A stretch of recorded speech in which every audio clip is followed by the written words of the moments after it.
From WisPolitics in Madison, you're listening to Capital Chats. Hello, everybody, and welcome to a WisPolitics Capital Chats podcast brought to you by Spectrum. I'm Adam Kelnhofer, a reporter here at WisPolitics, joined in the office by my colleague, Kate Morton, to talk about an interview she just did with State Representative Melissa Ratcliff. She is a freshman Democrat from Cottage Grove. So, Kate, what did you and Representative Ratcliff talk about? Well, Adam, we touched on some of the topics that she is concerned about as a legislator, and we also talked about the Transgender Parent Caucus that she recently formed with Representative Ryan Clancy.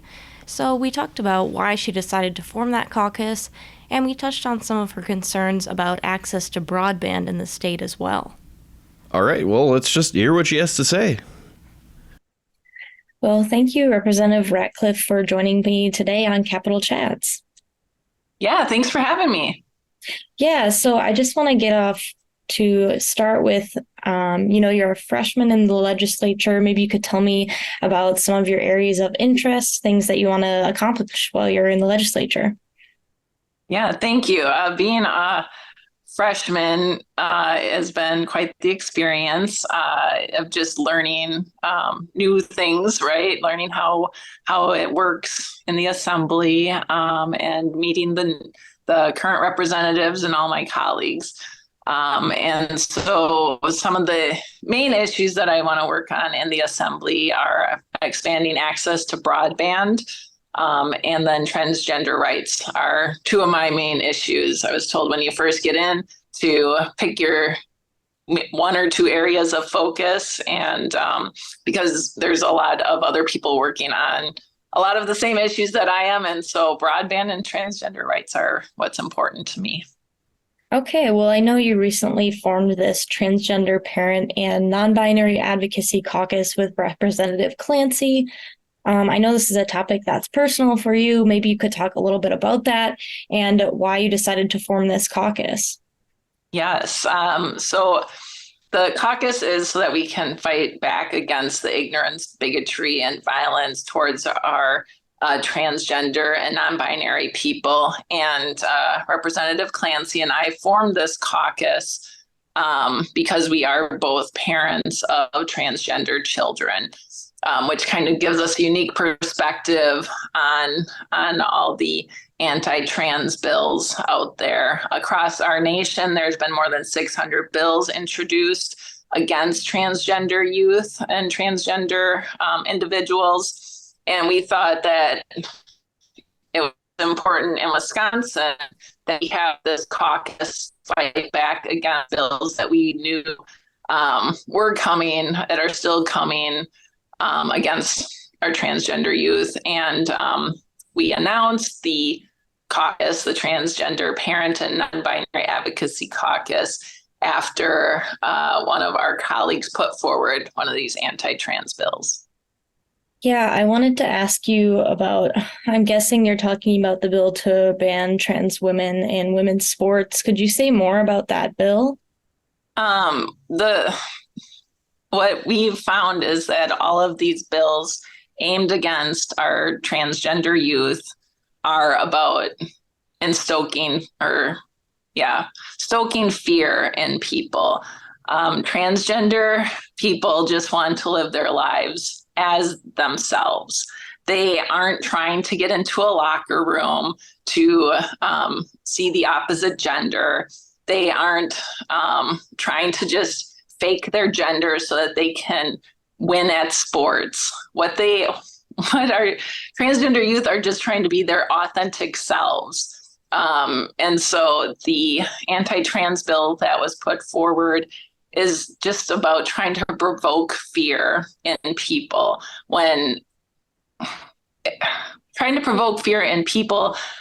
against youth, against our kids. And it's ridiculous. And that's what this caucus is about, fighting back. Yeah, I'm curious, have you had any conversations with some of the Republicans involved on that bill, and what has their response been to your perspective? I have not had the opportunity to speak with any of them yet on it. Okay. Well, I guess, are there any other things that you see your caucus doing in particular, maybe some legislation, any specific issues related to the transgender community that you want to address? Yes, we will be putting forward some in support of our transgender youth. There's some specific things when you're trying to change your gender marker on the birth certificate that we'll be putting forward bills on to make it maybe an easier process. Name changes is a little difficult process to go through in Wisconsin as well. And so we're looking at those as well as other legislation that we can put forward just to show support for all youth, for our transgender youth and non-binary youth. Yeah, I think you face a bit of a challenge with this GOP majority. Do you see any of your colleagues having any openness to this kind of legislation you were talking about? Well, even though we may disagree on some of the issues, to me, this is just more about common sense and respecting each other and respecting our youth. And so I would hope that there isn't disagreement. I would assume that we all want to do what's best for our kids. And as parents, I'm sure they can understand where Representative Clancy and I are coming from and wanting to protect our children and make it better for other parents to protect their kids. So I have hope that we could work with each other. Okay. One of the other issues that you kind of touched on was broadband, which has been an issue. Access to that across the state's been an issue. So what in particular are you interested in addressing related to that? Yes, well, broadband expansion throughout our state, throughout the nation is very important. As we all know, during COVID, it was really brought to the forefront of people's minds. It has always been an issue, but COVID just exacerbated the problem in that so many more people were at home and needed to have access. It should be a utility because it is a necessity now in our day and age. And so making sure that with these federal dollars, Wisconsin is getting $1.055 billion with a B dollars to our state to expand throughout our state, which isn't going to be enough to reach every home.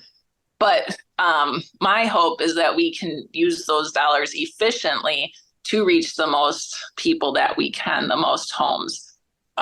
We know that it will help with our workforce issues in some respect too, because allowing people to be able to work from home, if they have that ability in their job, they need to a lot of times have access to the internet and have a reliable connection, as well as have enough speed to be able to do their work from home.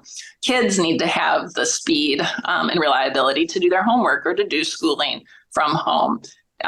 Going to the doctor, you can do it by Zoom or telehealth, right? And so you need to have access to the internet and have a speed that's large enough to be able to handle the capacity of the platform.